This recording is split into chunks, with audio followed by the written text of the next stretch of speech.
सो है गाइस, स्वागत है आपका एक बार फिर से आप ही के यूट्यूब चैनल में। और इस वीडियो में बात करेंगे एंजल वन को लेकर। एंजल वन ने अपने क्वार्टरली रिजल्ट डिस्क्लोज किया। एनएससी बीएससी की साइट पर चेकआउट कर सकते हो। तो यहाँ पर क्या कुछ अनाउंस हुआ है वो डिस्कस करेंगे, और रिजल्ट्स कैसे आए हैं, इसका इम्पैक्ट कैसे रहेगा। स्टॉक ऑलरेडी आपको पता होगा अभी 42% के करीब अपने बाउंड वीक हाई से फिसला हुआ, काफ़ी बड़ी स्टॉक में गिरावट रही है।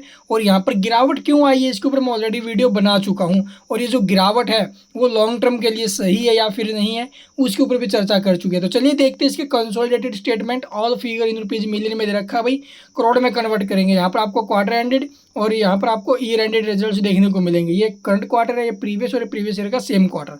तो अब की बार जो इनकम हमें देखने को मिली अभी, तो अब की बार जो टोटल इनकम रही है अदर इनकम वगैरह इंक्लूड होकर वो क्या है, लगभग 14,100 मिलियन। करोड़ में कन्वर्ट करते तो क्या है 1,410 करोड़, जबकि प्रीवियस क्वार्टर में 1,358 करोड़ थी। प्रीवियस ईयर के सेम क्वार्टर में 811 करोड़। तो ईयर ऑन ईयर बेसिस पर इसके इनकम में जंप है, and quarter on quarter basis पर भी इनकम में हमें जंप दिखाई दे रहा है, जो कि काफ़ी अच्छी बात है। और रिवेन्यू फ्रॉम ऑपरेशन से यहाँ पर आप लोग देखोगे ये हमें देखने को मिला है।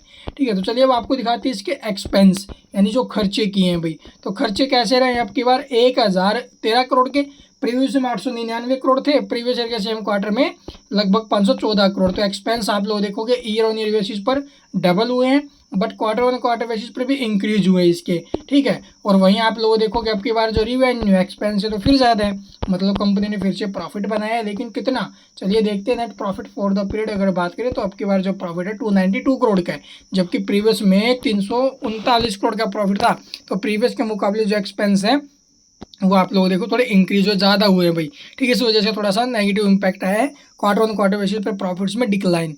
ठीक है, ईयर ऑन ईयर बेसिस पर आप लोग देखोगे भी लगभग 220 करोड़ से जो प्रॉफिट है 292 करोड़ पर पहुंचा है। ईयर ऑन ईयर बेसिस पर रिजल्ट्स काफ़ी शानदार है। रिवेन्यू वगैरह तो हर क्वार्टर में उछला भाई, क्यू ऑन क्यू बेसिस पर भी और ईयर ऑन ईयर बेसिस पर भी। बट प्रॉफिट्स के मामले में थोड़ा सा डिक्लाइन देखने को मिला है। और ऊपर से आप लोग देखोगे 42% के आसपास शेयर गिरावट में है।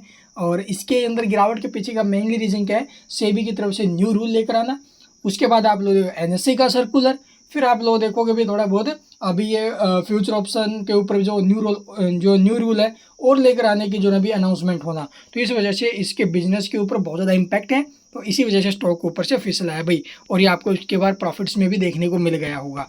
इसके अलावा अर्निंग पर शेयर वगैरह यहाँ पर देखोगे 32 रुपये 55 पैसे, प्रीवियस में 40 रुपये 48 पैसे था। प्रीवियस ईयर के सेम क्वार्टर में 26 रुपये के आसपास था। तो ये इसका अर्निंग पर शेयर है। और बाकी वीडियो को पॉज करके जो ये नोट्स है ना भाई, इन्हें आप लोग डिटेल में पढ़ लेना क्या कुछ अनाउंस हुआ है। बोनस डिविडेंड ऐसा कुछ भी कंपनी की तरफ से अनाउंस नहीं किया गया है। इसके अलावा कुछ पूछना कमेंट में पूछ सकते हो। और यहाँ पर देखोगे भी डेट इक्विटी रेशो जो कि हमें देखने को मिल रहा है प्रीवियस के मुकाबले आप लोग देखोगे कम होता हुआ, जो कि पॉजिटिव है। ठीक है, नेट उसके बाद देखोगे भी इसका जो लॉन्ग टर्म डेट कैपिटल्स है। और यहाँ पर आप लोग ये देख लेना भी नेट प्रॉफिट मार्जिन और operating profit margin. Operating margin आप लोग देखोगे ऑपरेटिंग मार्जिन प्रीवियस से टूटे हैं, और नेट प्रॉफिट मार्जिन भी प्रीवियस से टूटे हैं। तो यहाँ पर ये नेगेटिव इम्पैक्ट हमें देखने को मिल रहा है, देख सकते हो भाई। तो यहाँ से कुल मिला के देखो भाई पॉजिटिव कई चीज़ें देखने को मिली है, लेकिन नेगेटिव भी बहुत सारी हैं। इसलिए स्टॉक ऑलरेडी 42% या 40% के आसपास तो फिसल चुका है। तो थोड़ा बहुत और यहाँ से अगर डाउन आता है तो वो SIP करने के लिहाज से ठीक रहेगा। तो अगर अभी भी इसके अंदर आप लोग एंट्री लेना चाहते हो तो लॉन्ग टर्म व्यू से लेना और SIP करते रहना, एकदम से पैसा मत डालना। Thank you for watching the video.